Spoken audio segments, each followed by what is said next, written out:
Esta es una producción de Grupo Fórmula. Muy bien, pues lo de Ucrania sigue siendo la noticia del día alrededor del mundo.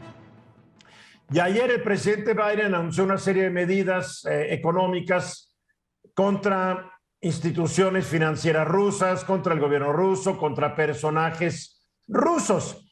Se dice que apenas se anunció esto en el primer día, los más ricos de Rusia perdieron el equivalente a 39,000 millones de dólares. ¿Cómo se considera esta pérdida? Pues por la baja en el valor de las acciones propiedad de estos llamados oligarcas, es decir, gente que ha hecho muchos negocios al amparo del poder y que son multimillonarios.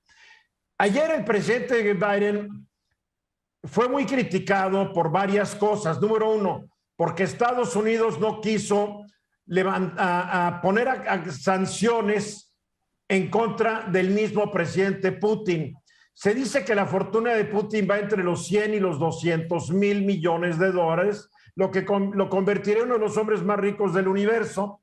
Entonces, por ahí no se fue Biden porque dijo, estamos por etapas, por etapas.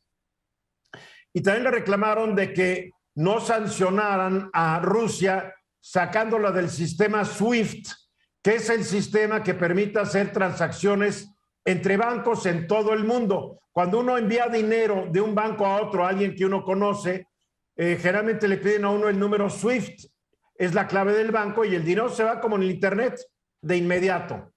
Bueno, el problema del SWIFT es que dicen pondría muchos problemas para pagar las exportaciones del gas ruso y del petróleo ruso.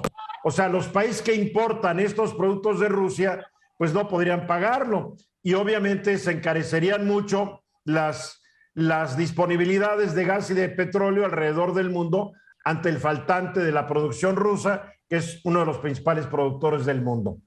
Bien, esas fueron las críticas. Hoy la Unión Europea anunció que efectivamente la Unión Europea, todos los países que integran la Unión, sí van a imponer sanciones económicas y van a congelar los bienes que puedan encontrar en esos países, tanto los de Vladimir Putin como los de su secretario de Relaciones Exteriores, que ya le han agarrado tantas pillerías a este secretario de Relaciones Exteriores que dices, qué bárbaro, ¿no? El señor Sergei Lavrov. En una vez le agarraron que tenía una novia no sé en qué ciudad, o sea, ya saben, mucho dinero el señor Lavrov y mucho dinero el señor Putin. Ahora, el problema es cómo van a poder encontrar ese dinero, porque tontos no lo son criminales, pero no son tontos. Lo ponen a nombre de otras personas, por eso se van contra los oligarcas, porque mucho del dinero que está a nombre de los oligarcas es dinero de estos. Lo ponen nombres de sus hijos, del tío, del hermano. Ya lo hicieron la última vez en 2014 y creo que ya aprendieron de que se van a ir en contra de todos los familiares de estas personas. O sea, que además les van a armar un lío familiar, porque se van a meter con el dinero de la familia. Ahora, en lo que toca al SWIFT, yo tengo la posición, y esta es mi posición, de que sí se debería eliminar a Rusia del sistema SWIFT. Claro que se van a encarecer materias primas como el petróleo, como el gas, se van a encarecer los precios del maíz y del trigo y de muchos otros productos que son exportados por Rusia en proporciones muy importantes. Pero si se trata de ganarle al enemigo, todos tenemos que hacer sacrificios. Ni modo.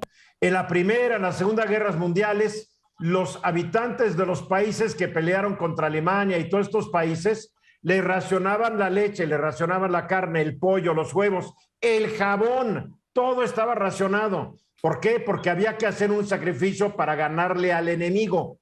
Hoy Rusia representa una amenaza a la paz mundial. Hoy Rusia, por un pelito que se pase de fronteras y penetre a cualquier país de la OTAN, uno de sus misiles, uno de sus aviones, uno de sus helicópteros o un balazo que alguien dispare y pase la frontera a Polonia, por decirlo, puede armar una conflagración tamaño diablo que de caliente podría volverse nuclear. Entonces hay que ver a Putin y a su camarilla como personas como los 30 y tantos fue Adolf Hitler, que utilizando los mismos pretextos invadió a Checoslovaquia.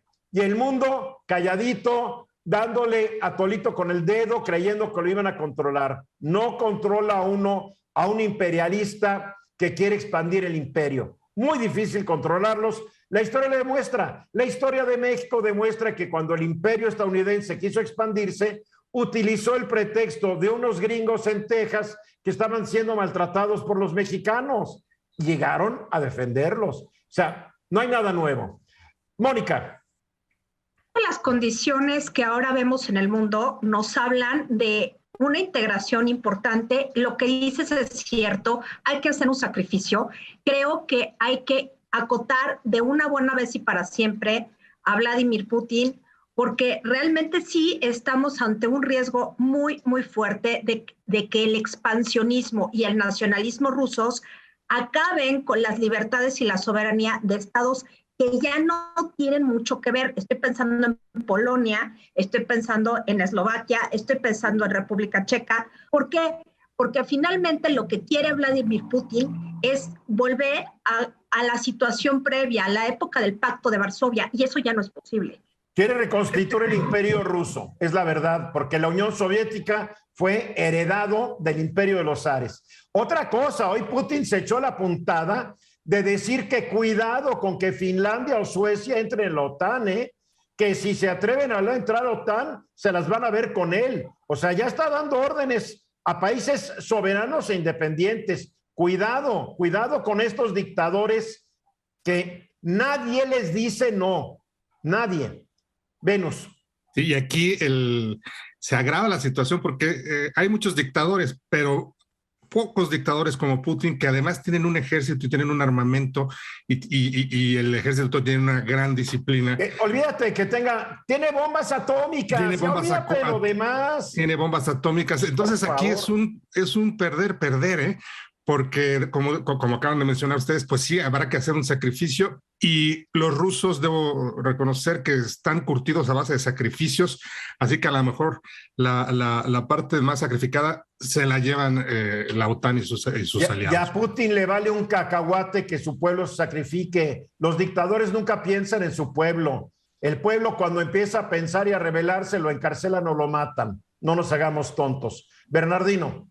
Eduardo, pensando en este congelamiento de bienes, pues tú no crees, y se ha dicho mucho que Vladimir Putin ya venía preparando toda esta invasión a Ucrania de hace mucho tiempo atrás, y sin duda ya tenía todo preparado para que no le congelaran estos bienes. Casi, van a encontrar muy casi seguros desde el punto de vista.